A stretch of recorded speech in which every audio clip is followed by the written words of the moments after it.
Hello, and welcome to yet another episode with yet another new friend. And I don't know how we keep doing it, but yet again, we found another new friend. So, our new friend this week is Wilde. Wilde, for those that have not met you before, who are you? Who am I? Good question. So first of all, Wilde, it's actually German, my name, Ben. It's from a beautiful painting that my aunt has in her living room of a woman called Wilde Rose, which means wild rose.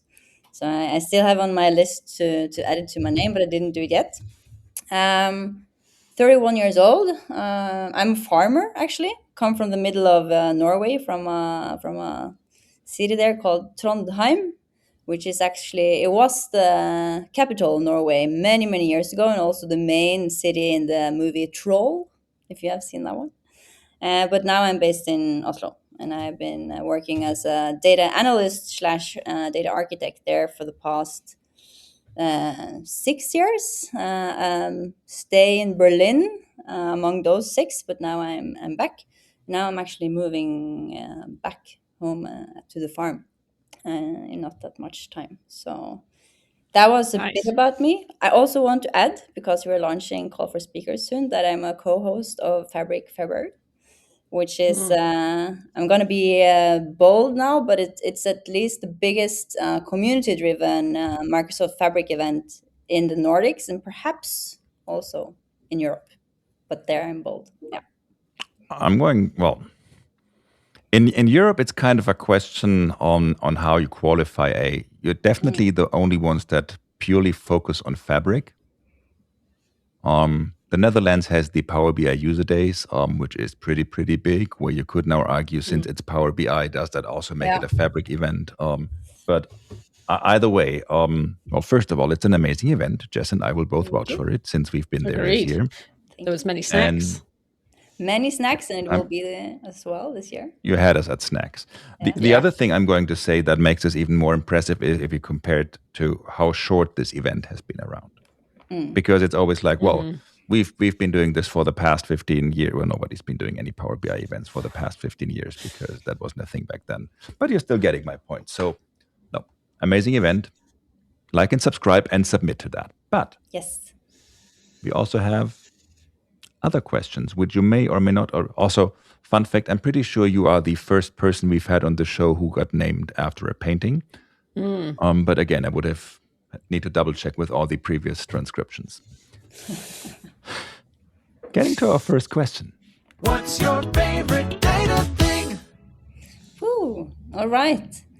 It's a good one. I think I want to split it into two where I really like the last Mm. part best. The first one is what I would call the baseline to get the magic out, where you actually structure things and make the knowledge accessible for normal people, and also kind of so that's the inside part of it, and then the automation part where you can actually save time for the people that you help, so that they could do what they love the most. So that's the kind of the first part of it, and then the second is the actual magic, and it's sharing the knowledge. Also, what we do on Fabric February, of course, but sharing the knowledge and try to brainstorm with people and try to use the data to understand how could we help you. So very high level, but I'm going to do an example. So back at the farm where I'm from, we have one of the biggest farming kindergartens in Norway. So we have about 100 kids checking in every morning around 7 a.m. And I don't know how that works in Germany, or Jess, are you from the UK? Is that where you're from? Yeah. Yeah. Yep.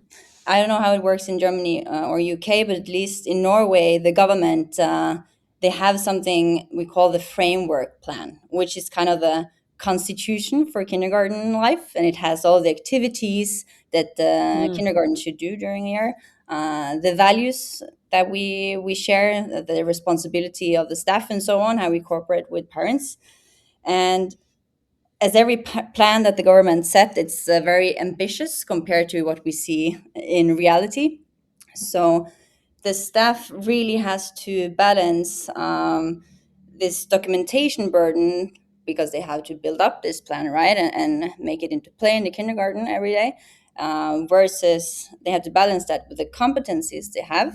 Staff is all mostly a mix between people with an education and also vacancies. So a split in the competence level, the time that they have, and also the resources or the data available, right? So we don't see, or at least when we started with the kindergarten, there was a big challenge to meet the goals set in this framework plan. Stop me if you're not following now, but what we did is that we actually launched an academy internally for the staff where we started to, over the 15 years that we have been running this kindergarten now, collecting all of the activities that we do, and we put it in a huge repository or a knowledge bank. And back to the automation part, we now try to automate the generation of this framework plan so the staff could go into this knowledge bank and fill the plan throughout the year with all of the activities that we collected, and also try to brainstorm around it, so that they could save time and be more with the children. But then also the best part is that what I like to call it is that we upskill through courses, kindergarten consultants, so that it could go out and also share this with other kindergartens. At least now, first up in Norway, within like farming life and nature, but eventually maybe outside in Europe as well. So I think that's really the great part, where you can use data in industries where they weren't really applied before, maybe to really solve big challenges together with people that haven't worked with data before, to brainstorm together with them and tailor solutions. Yeah.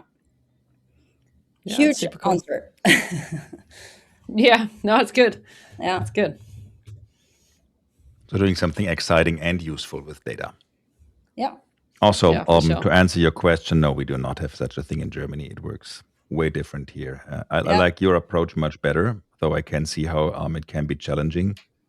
But so the TLDR here is it will depend on who owns that kindergarten, because it can be, or owns/runs. If it's run by a church, it will kind of depend on which church, and then that will. So there's going to be kindergartens where all the kids are getting together in the morning and pray.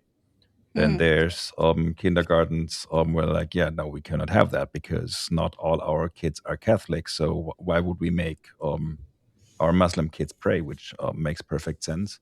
And so on. And then there's all these different concepts. So there's a very little list of must-haves. Like, for example, kindergartens are in charge of, and even that, now that I say that, even that must-have is optional. I do get that an optional must-have makes no sense. Like one of the things we have is the kindergarten can confer, because every kid that starts school 2 years before that, they either need to take a test in German language, or the kindergarten will just confirm that they're good. So And that is something that only started fairly recent. But wait, so the kids. Just to make sure, because lots of kids were struggling in first grade and falling behind because they didn't even fully understand the language, because their parents would only speak their mother tongue with them at home, and maybe they didn't even attend kindergarten, or they attended a kindergarten with only kids from the same country that they were from, and then they basically start German school and have no idea what's going on. Not because they have no idea what's going on, but just because they don't understand the word that is being said to them. So that's one of the standardized things kindergarten could do here. I think that's also about it. Yeah, Interesting. Also You know what huge else is difference. interesting? Oh, There's a difference between, like, I think in Switzerland the kids actually have to learn things in the kindergarten, while that's it's not allowed to teach children in kindergartens. In Norway, they have to learn through activities and play. So that's also a huge difference there. wow. Cool. You were Well, I about to was say gonna say- something, Jess. I was going to say, you know what else is interesting would be, or maybe our second jingle, finding out what your favorite. I'll let you play the jingle. Hang on. Do we have another jingle? What's your favorite non-data thing? So, what's your one favorite non-data thing? My one favorite Wilde. not data thing. So obviously the farm is a huge passion of mine. But last year I took my hunting license, so I'm gonna go hunting this September. I put off 2 weeks to do that, and my first time hunting, Ben, that was actually outside Berlin. And I figured out that hunting in Germany and hunting in Norway, there's quite a difference there. I don't know if you have been hunting before, any of you?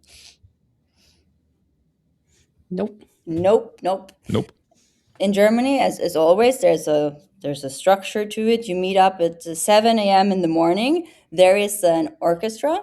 They're playing on their trumpets. There will be served breakfast. You will get a beer, and then you will go out and hunt in a big team, all with hats with feathers. And then at the end of the day, you will collect the praise, and then you will line them up structurally. So the wild swines, they go on one row, and then you have the deer, and so on. Very nice, put together on the ground, and then you will decorate around it with parts of the, I don't know what you call it, parts of the tree. And then again, the orchestra will play. Yeah. So that's kind of the start that I got to hunting. Then I went back home, took the license. In Norway it's like 2 weeks, then you're done, compared to Germany, it's 6 months, I think. And then you go with your friends into the woods, rent a cabin, and you stay there for 2 weeks. So Okay. that's a cool non-data thing I will try this year, Yeah. which I'm looking forward to. Interesting. Yeah, everything is very regulated in Germany. Also, I'm not sure if that actually was a hint for our first question, rather more for our quiz. Because at this, let's see what our first hint there will be, because it is time for. Jess and Ben, guess your favorite food. So, give us a first hint on your first favorite food, Wilde. Okay, it's far from Norway. They Sushi. have. They have. Would have been very funny if it had been sushi. That would have been funny. They don't meet to drink coffee, but they gather to drink another. It's sort of a tea that they share among friends. Is it in South America? It's in South America. And then are you eating these people that are gathering? I was kind of assuming it is confused. I was kind of assuming it is the tea and not the people making the tea, but Okay. now I'm not so sure anymore, especially since she's also a hunter. I mean, ooh. That's where my mind went. But this dish has a specific name, and it's really like long time. There's a long preparation time for it, and it's based on like the best beef in the world, let's say. And it's mostly eaten on Sundays in family. They got roast beef. No, I think I've actually seen that dish when I was traveling with my brother through Peru. I think they were. You're getting closer at least. I've got no And idea. the country won the World Cup the last time, since we are now into the World Cup. Okay, so it's not Italian food. Ha! Burn. But also not German food. There's And- also that. And Messi actually comes from this country. Okay, so it's Argentinian food.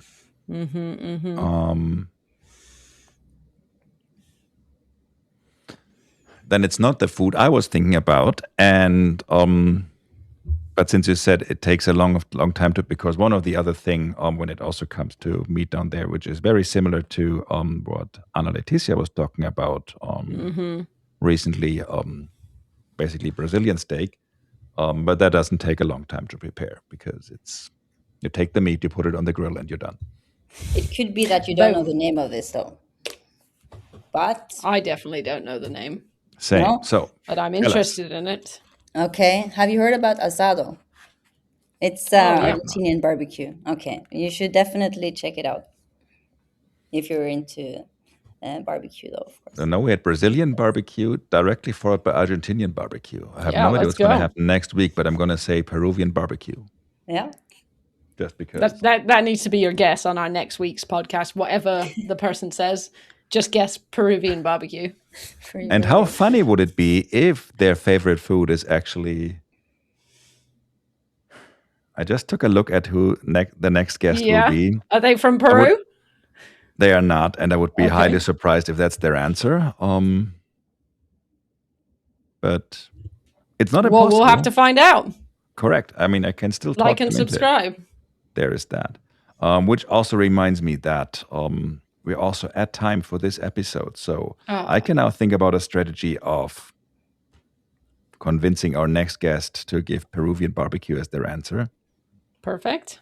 But if not, we're still going to guess it. Maybe How next many time. different nationalities did you Maybe. actually host here? That would be a Yes. great question for Ben's magical AI machine that he has Yes. forgotten to turn on again. Yeah. For the AI machine, that would even at this point not be possible, I'm going to say, just because we didn't track that. we did not track that properly, and people will not necessarily always... So one thing that we do have is we have all the transcripts from all the episodes, and we have AI summaries on that. So for some of them, like you today, when you mentioned, that you're originally from central Norway, the AI could pick up on that and then therefore at least infer your nationality. However, that wouldn't work with all our guests because not all our guests actually mentioned where they are from. So, we'll have to figure something else out.